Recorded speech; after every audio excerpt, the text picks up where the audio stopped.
Ethnic violence has engulfed India's northeastern Manipur state since early May.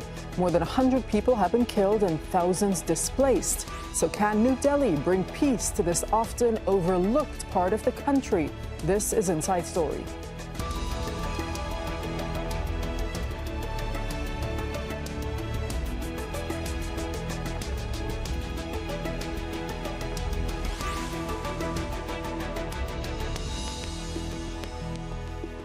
Hello and welcome to the program. I'm Darine Abougaida. India's northeast region is landlocked and states there rely heavily on New Delhi for their budgets. But it's also a strategically significant border region and home to different ethnic, religious and linguistic groups. Among these states is Manipur. It's suffered ethnic tension and conflicts involving armed separatist movements for decades. Rival groups fight over land, resources and identity. And now it's experiencing its worst violence since the 1990s.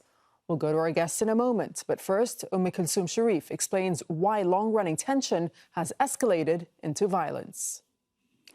This is northeast India, made up of 8 states. Several armed separatist movements have been active in this region that borders China, Bangladesh and Myanmar. Formed of hills and valleys, people living in Manipur have long been divided along ethnic lines. The valley is dominated by the majority Meitei community that's mostly Hindu. The hills form 90% of the state's area and are home to the minority Kukis and the Nagas. Manipur lies next to Myanmar. The 2021 coup there led people from the Chin community who are linked to the Kukis fleeing to find safety. The state's Chief Minister Biren Singh has called the refugees a serious threat to its demography and led a drive to identify undocumented migrants. The state government has accused the migrants of clearing protected forest land to cultivate drugs. A drive to evict them this year from Kuki areas has angered people there. Violence in the state is the worst in decades. It began in May after the Manipur High Court recommended the Meitei community be granted special tribal status, a recognition the Kukis already have. Now, this ensures some benefits to rectify inequality and discrimination. But the Kukis fear this will allow others to access their protected resources. The Meitei have long complained about land owned by hill tribes being protected, preventing others from buying any. More than 100 people have been killed in the violence and tens of thousands of people forced from their homes. Thousands of security forces have been deployed to the state. The internet has been shut down and a curfew imposed. So Human Rights Watch is calling on the Indian government to immediately and impartially investigate killings by ethnic groups and security forces in Manipur. It says, quote, accounts of partisan involvement by security forces in the killings has increased distrust of the authorities, end quote. It's also urging New Delhi to work with community leaders to restore security. Human Rights Watch also says the Manipur government's internet blackout has severely hindered information gathering and reporting by the media and civil society groups. The government says the shutdown's necessary to stop what it called the spread of disinformation and false rumors.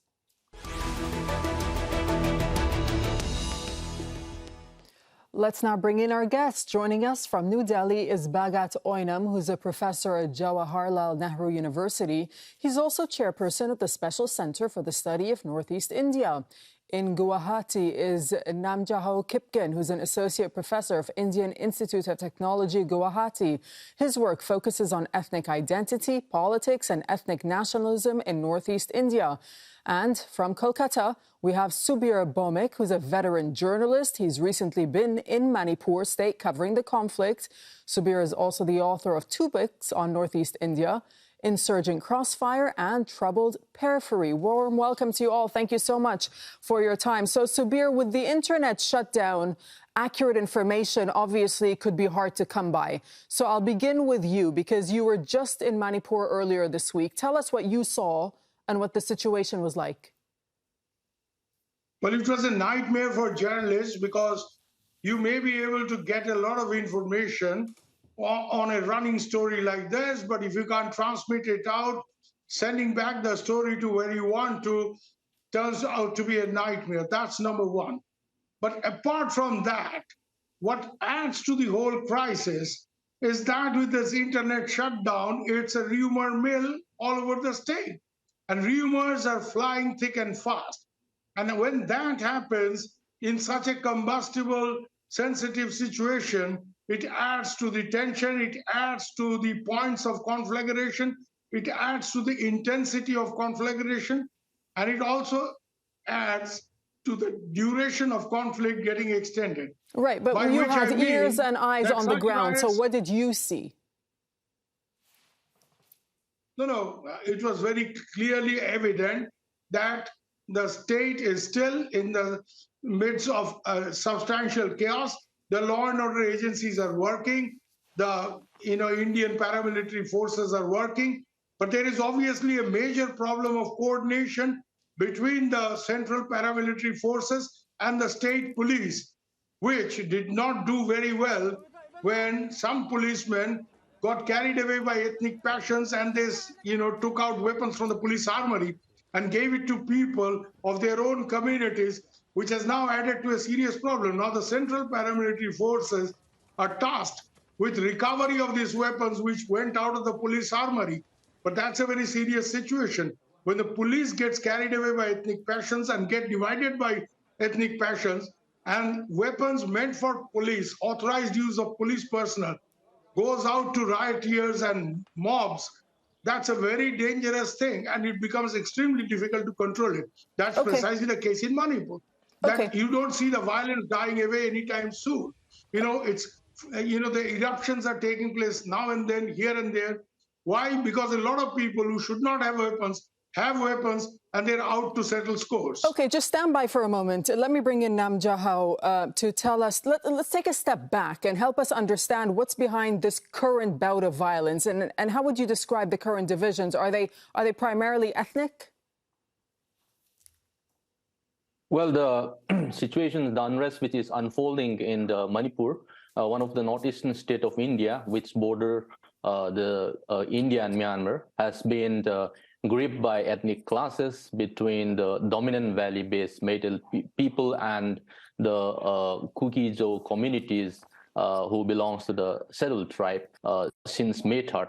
So, well, going back to how it began, in April, in May 3rd, a protest which was organized by the All Tribal Student Union Manipur against the ST status demand for the Meiteis happened to show violence, which began in the Churachandpur district border when some miscreants burned the Anglo-Kuki War Centenary Post, which has very symbolic significance to the Kuki community. Now, more than 40 days now, at least 100 people have been killed so far, hundreds more injured, and tens of thousands have been internally displaced since 3rd May evening. And I also want to add that the use of mortar bombs, snipers, drones, Casper vehicles on the innocent Kuki villages shows a full-blown out war wage against the Kuki-Jo's communities, and then what they have experienced, in a sense, can be akin to a mini Ukraine or a war zone, which is already been more or less declared.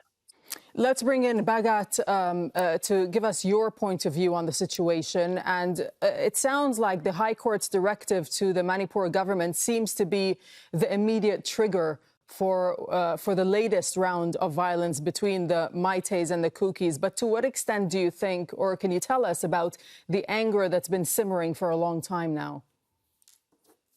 Yeah, it's a very complex affair. That initial ignition was against giving of what you called as scheduled tribe status to this majority Meiteis, and the protest by the tribal communities.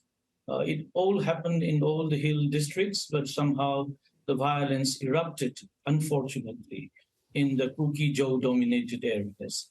But this is not the issue. This somehow was a triggering point and I still do not understand why such an issue would have led to violence, because this is a constitutional apparatus, constitutional issues, which we could have fighted out in the court of law. we could go and argue out that so and so community must not be given or must be given. There is always an ample democratic space to look into. What one wonder is now today, it is around almost 42 days, and the violence still does not seem to stop.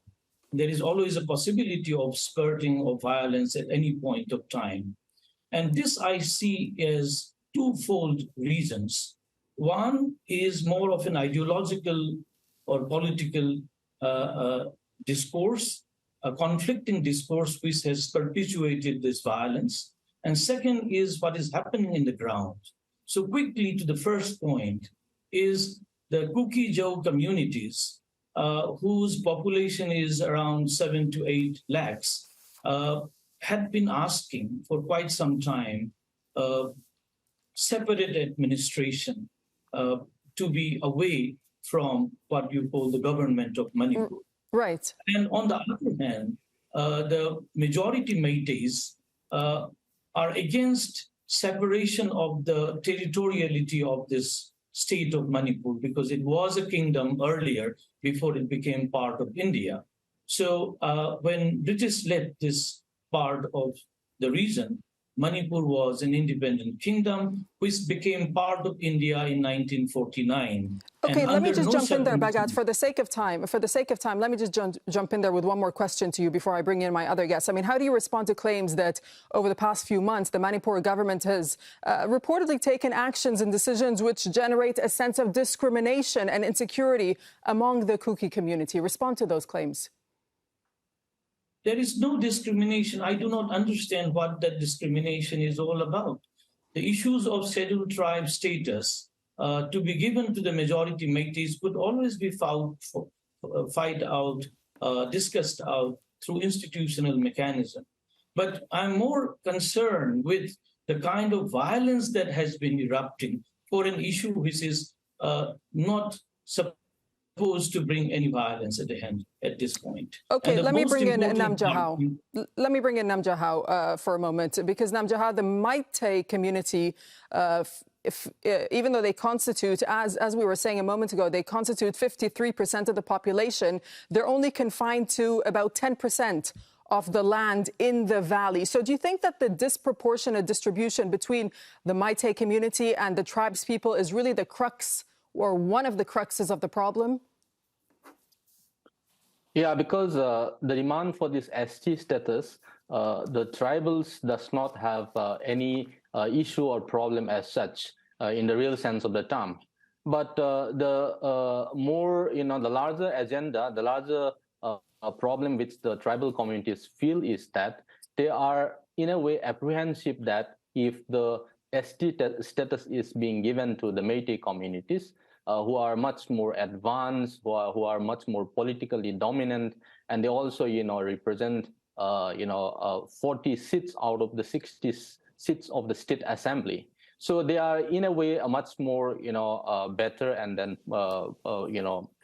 positioned. So hence the Kuki communities and then the tribal communities in general are apprehensive that this particular, granting of ST status in some way would allow them to, have or own a land or have access to the tribal lands. So therefore, the constitutional provisions, that is Article 371C, which has protected the tribal communities of their land, that is not allowing the non-tribals to own or access to land in the hill areas. So okay, Subir, let's talk about the government response with you, because some say that the Prime Minister, Subir Narendra Modi, has appeared somewhat indifferent to the situation. There's been no meeting, there's been no visit to the area. When the violence began, he was campaigning elsewhere in the country. Why do you think that there has been silence on the part of the Prime Minister? Well, actually, to be fair to the Prime Minister, this is a matter which is not in his domain. It's something that is the Modi style, that he tends to get involved even in small affairs of remote states, and he wants to project an aura, and therefore, when things go wrong, people tend to accuse him. The problem here is pretty simple and straight.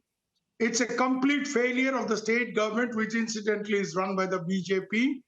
And they have not only understood the dynamics of Manipur properly, they have tried to impose their set pattern of Delhi. So what was essentially an ethnic crisis, they have tried to project it as a religious crisis. What was something between Meiteis and Kukis, they have tended to show it as a Hindu-Christian thing, which is a very wrong way of dealing with this problem. The other main issue here is that they have not tried to come up with a political settlement, political solution, or even attempted to start an inter-ethnic dialogue, by which I mean a dialogue between the different communities which are at loggerheads with each other. Right, now, if you just deploy security Subir, forces do people in Manipur, approach, do people in Manipur actually have confidence in the BJP state government from what you saw? Well, without getting into party politics, I can fairly clearly say that both communities today have grave reservations about the present state government. And therefore, they feel that the government first did not have any idea that this will erupt in such a violent way. Secondly, when it erupted, they could not get a grip on the situation fairly soon. And even when the central forces came in large numbers, this problem is continuing. And partly because some politicians on either side are trying to fan the flames for their own vested interests. So it's a clear failure of the state government. Bhagat, do you agree with that? This is a failure of the state government. And what do you think that New Delhi should be doing at this point? See, I mean, it's easy to blame the state, but how it all happened, nobody seems to be bothered. The whole issue came up in reality since 2021. State government's drive against cultivation of opium poppies, which finally leads to production of drugs, heroines, and others, and international trade of narco-terrorism that has been in operation. So the state government tried to stop the cultivation of the opium poppies, and somehow this has eroded a big nexus of the mafias, politicians, and several others, even terrorist groups included. So these forces went together all along against the state government and created a havoc of what you call a violence which is on ethnic line, artificially created, constructed violence. But the real issue behind is this drive by the state government against cultivation of what you call the poppies. Subir, jump in there briefly, because I saw you shaking your head on the point that my guest from New Delhi was saying. Just give us your comments briefly, please. Well, I don't really buy this thesis that this whole crisis erupted because the state government was trying to stop poppy cultivation. A lot of Burmese drugs come into Manipur, and a lot of important people are involved with these kind of gangs. They patronize these people. The police officer, the lady police officer who had to resign, Thanajam Brinda, has a detailed story to say. Very powerful people are involved in this drug trade, and therefore it's a misnomer to blame some tribal community for planting poppy. Why they are doing it?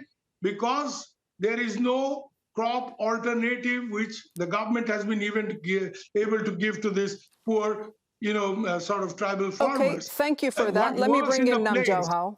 Let me just bring in Nam Jauhao for the sake of time. Let's look at the bigger picture and talk about whether this violence threatens, not only obviously it threatens Manipur, but what about the neighbouring states and the region? Before going to that, can I just add a few lines to my very co-panelist? Very briefly. Yeah. So I totally agree with Mr. Bhaumik when he says that the angle of this narco-terrorism or all these things hardly involved in this violence, because we can actually see that the collapse of law and order from day one, and we also see that there is an ample evidence to suggest that there are two radical groups, namely the militant, the Meiteis Lipund and Arambai Tangled, who are being considered as the militant organizations, And then in one of the interview and the Facebook post made by Pramod Singh, who is the chairman of the Meitei Lipund, openly incited his followers, within quote, to annihilate our traditional rival on the hills. So this, in a sense, happened to be not just a mere occurrence, but this happened to be a pre-planned and a well-calculated move of these radical organizations in connivance with the Okay, state, just onto my question, please. Just onto my question. Let's get on to what this means for the neighboring states, as well as India as a whole, if the violence continues. See, this is going to have larger ramifications, not only in the state of Manipur as such, and of course the hill and valley has been divided since colonial period. They have been administered differently, and in the post-colonial period they have been brought into the same institutional arrangement. But even after 75 years of India's independence, I don't see any sort of coexistence or any trust building or inclusive forms of agendas on the part of either sides of the community. Now, coming to your questions, one can actually see that there's a lot of ideological proximity. For instance, if I bring in the Meitei insurgents group like the Kanglei Pak Communist Party, which are also involved in a larger drug and gun network, which also involve many of the Chinese and also other insurgents groups, namely the UNLF or the PLA, via the military junta in Myanmar. So therefore, this sort of nexus and ideological proximity in some sense can disestablish or destabilize India's border in the long run. Fine. Bhagat, do you agree with that? Is it fair to say that this can have ripple effects and destabilization for the geopolitics of sort of the region there? Yeah, you should see the picture, the larger picture. What is happening is in Myanmar, there is a civil war. The military junta is all out offensive against the minority communities and also this group PDF, in which coup kitchen groups are also there.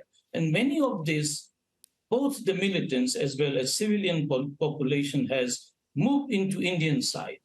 So is in Bangladesh. There has been a military offensive against the Chin-Kuki military groups. So there is already violence in the neighboring two countries. And many migration, illegal migration, you may say, what you may call it refugee, but India has not taken cognizance of this. So this population has come in a large number. And many of the armed groups who have come in are with sophisticated weapons. And this is creating a major havoc in the territoriality inside the country. And this, I say again, the narco-terrorism is also linked with this. I'm not blaming the poor farmers, but the whole mafia, the nexus, the international nexus, and Manipur has become the second golden triangle. And this is something, a very serious matter for the entire international community. Subir, so in the absence of a political settlement up until this point, what's going to happen next? Well, I can say I agree with the gentleman who spoke just now, is that unless India is in a position to influence peacemaking in Myanmar, it can't just solve the Manipur problem all by itself, because he's right. As the Burmese military junta gets more and more aggressive and the fighting gets more intense in provinces adjoining Manipur and Mizoram, the two Indian states, where a lot of refugees have come in, this problem cannot be controlled. There is also a drug angle to this. But as far as political solution is concerned, government of India has to take an initiative both in Myanmar, because it can connect to the military, it can connect to the other political parties and the ethnic rebel groups. So India cannot just wait and watch, which is the other name of strategic inaction, and leave everything to the ASEAN. India, in its own interest, has to take an initiative for peacemaking in Myanmar. And also in Manipur, it should get a dialogue going between the different communities, there are cutting reports across that suggest political lines. Nam Without Jahal, a definitive initiative, I don't think you're getting anywhere. Okay, Namjahao, there are reports that suggest that the BJP's local representative who belongs to the Kuki community has asked the federal government to impose a separate administration over the hill areas in Manipur. How likely is that to happen, do you think? It is not just the BJP MLA, but there are, 10 Kukizo MLAs, and then 7 of them from, the ruling BJP MLS. So all of them have taken a stance after this violence has started, and then even one of the Kuki minister was almost lynched and killed by the mob. So now they are taking a stance that they do believe in the leadership of Modi and Shah government in the center, but they no longer believe in the leadership of Chief Minister N. Biren Singh. So therefore, they have been demanding and in consultation with the civil society organizations and then various other stakeholders, and the separate administration is the only solution at this point of time. Now, okay. if as I had earlier said that the 75 years of independence, where the Kukizo ethnic groups has been living together with the valley counterparts, we could see a lot of socioeconomic disparities due to underrepresentation. Okay, I'll have to just jump in there. I apologize. We have about 30 seconds remaining, and I do want Bhagat to give us the final word. How do you think it's going to play out? You only have about 30 seconds or so, Bhagat. Yeah, just the peace has to be our priority at this point, but peace cannot be brought out unless people are disarmed. I mean, both in the hills as well as in the valley, the militants groups have come up, and particularly in the hills, there are several insurgents, military group, terrorist organizations who are having dialogue with government of India, so they have to be disarmed. And also the public who have taken up arms, they needs to be disarmed. Unless you disarm the people, the violence may likely to continue. And the peace can only be possible if you stop this menace. Okay, on that final word, we'll have to leave it there. Thank you so much for my guests for joining us. Bhagat Oinam, thank you. Namjahao Kipkin and Subir Bamuk, we appreciate your time. Thanks for watching. You can see the program again anytime by visiting our website, aljazeera.com. For further discussion, you can go to our Facebook page. It's facebook.com/AJ Inside Story. You can join the conversation on Twitter. Our handle is AJ Inside Story. From myself and the whole team here in Doha, thanks for watching, and bye-bye for now.